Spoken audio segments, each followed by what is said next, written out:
warahmatullahi wabarakatuh dan salam sejahtera saudara-saudari rakyat Malaysia yang saya kasihi. Malam ini sekali lagi saya berada di hadapan saudara-saudari sekalian untuk memaklumkan situasi semasa ancaman wabak COVID-19 yang telah pun menimbulkan kebimbangan bukan sahaja di Malaysia, malahan di seluruh dunia. Sehingga kini wabak COVID-19 telah merebak di 135 buah negara. Seramai 162,711 orang telah pun disahkan positif COVID-19 ini di seluruh dunia. Daripada jumlah ini, seramai 6,443 orang telah meninggal dunia. Di Malaysia telah berlaku peningkatan kes COVID-19 secara mendadak, iaitu 190 kes semalam, disusuli 125 kes baru pada hari ini, menjadikan jumlah keseluruhan individu yang dijangkiti wabak ini adalah sebanyak 553 orang. Daripada jumlah tersebut, seramai 511 orang sedang pun dirawat di hospital, manakala 42 orang telah pun pulih. Kerajaan memandang serius situasi semasa ancaman virus berbahaya ini, terutamanya perkembangan gelombang yang kedua. Keutamaan kerajaan kita pada masa ini adalah untuk mencegah penularan baru wabak ini yang dibimbangi akan menjangkiti lebih ramai rakyat. Situasi semasa wabak ini memerlukan tindakan drastik diambil bagi memulihkan keadaan secepat mungkin. Dan untuk itu kerajaan memutuskan untuk melaksanakan Perintah Kawalan Pergerakan mulai 18 Mac 2020 iaitu lusa hingga 31 Mac 2020 di seluruh negara. Perintah kawalan ini dibuat di bawah Akta Pencegahan dan Pengawalan Penyakit Berjangkit 1988 dan Akta Polis 1967. Perintah Kawalan Pergerakan ini meliputi pertamanya ialah larangan menyeluruh pergerakan dan perhimpunan ramai di seluruh negara, termasuklah aktiviti keagamaan, sukan, sosial dan juga budaya. Dan untuk menguatkuasakan larangan ini, semua rumah ibadat dan premis perniagaan hendaklah ditutup, kecuali pasar raya, pasar awam, kedai runcit dan kedai serba nikah yang menjual barangan keperluan harian.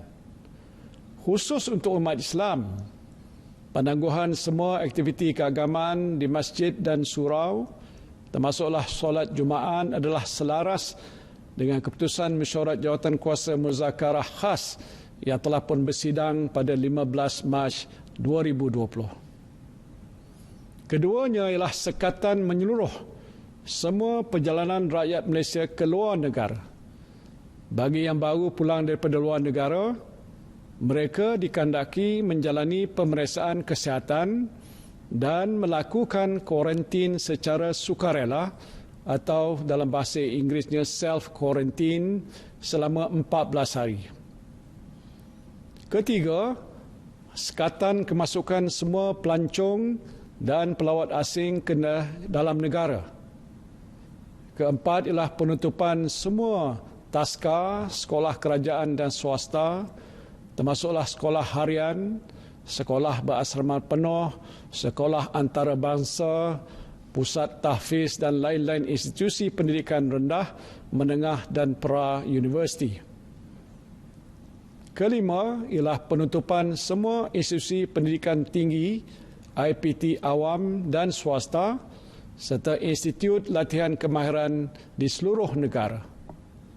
Dan keenam, penutupan semua premis kerajaan dan swasta, kecuali yang terlibat dengan perkhidmatan penting negara ataupun essential services, iaitu air, elektrik, tenaga, telekomunikasi, pos, pengangkutan, pengairan, minyak, gas, bahan api, pelincir, penyiaran, keuangan, perbankan, kesihatan, farmasi, bomba, penjara, pelabuhan, lapangan terbang, keselamatan, pertahanan, pembersihan, peruncitan dan bekalan makanan.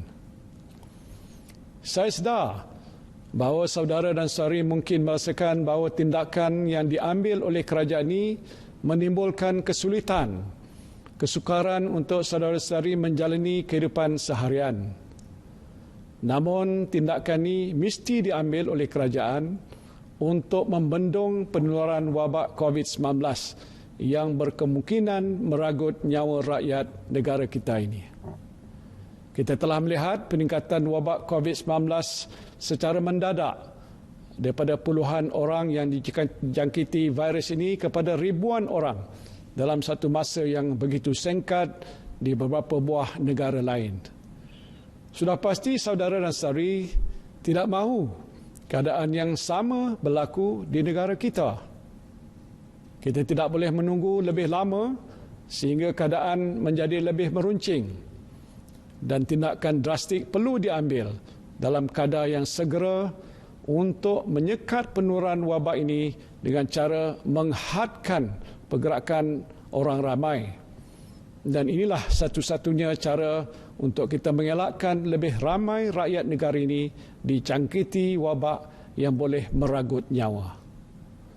Saya harap saudara-saudari dapat bersabar menghadapi dugaan ini. Jangan panik. Juga jangan rasa cemas dan sentiasalah bertenang. Saya percaya dengan langkah-langkah sekatan pergerakan yang dilaksanakan oleh kerajaan ini, kita mampu menyekat penularan wabak ini dalam masa yang terdekat. Kita telah melihat beberapa buah negara yang mengambil langkah yang agak drastik untuk mengawal penularan wabak ini seperti negara China yang telah menunjukkan penurunan mendadak kes-kes jangkitan COVID-19 ini. Saya juga ingin memberikan jaminan bahawa bekalan bahan-bahan makanan, keperluan harian dan juga penjagaan kesihatan termasuklah toping muka adalah mencukupi. Saya telah pun mengarahkan Kementerian Perdagangan Dalam Negeri dan Hal Ehwal Pengguna agar sentiasa memantau situasi bekalan makanan dan keperluan harian di pasaran di sepanjang tempoh Perintah Kawalan Pergerakan ini berkuat kuasa. Saya merayu kepada saudara dan saudari agar sentiasa mematuhi Perintah Kawalan Pergerakan ini. Ini adalah tanggungjawab kita bersama yang mesti kita laksanakan sebagai rakyat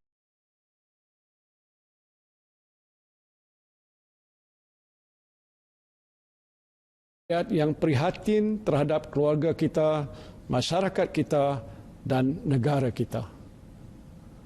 Saya juga ingin memaklumkan bahawa sidang khas Majlis Keselamatan Negara akan bermesyuarat setiap hari untuk memantau dan mengawasi situasi wabak COVID-19 ini. Saya sendiri akan mempromosikan mesyuarat ini dan juga memaklumkan kepada saudara-saudari perkembangan situasi wabak COVID-19 dari semasa ke semasa. Jika saudara dan saudari mempunyai sebarang pertanyaan berhubung dengan Perintah Kawalan Pergerakan, saudara-saudari boleh menghubungi Pusat Pengurusan Operasi Negara di talian hotline. Nombornya 03-8888-2010. 03-8888-2010 bermula jam 12 tengah hari esok. Saya mengambil kesempatan ini untuk mengucapkan jutaan terima kasih kepada semua petugas kesihatan, penjawat awam dan semua pihak yang telah bertungkus lumus bekerja siang dan malam untuk membendung wabak ini. Saya berdoa agar saudara dan saudari sekalian akan terus cekal dan tabah dalam menjalankan tugas untuk negara demi memastikan keselamatan dan kesejahteraan rakyat di negara ini senantiasa terpelihara. Akhir sekali, saya berdoa agar saudara dan saudari sekalian senantiasa diberikan perlindungan oleh Allah Subhanahu wa taala. Wabillahi taufiq wal hidayah. Assalamualaikum warahmatullahi wabarakatuh.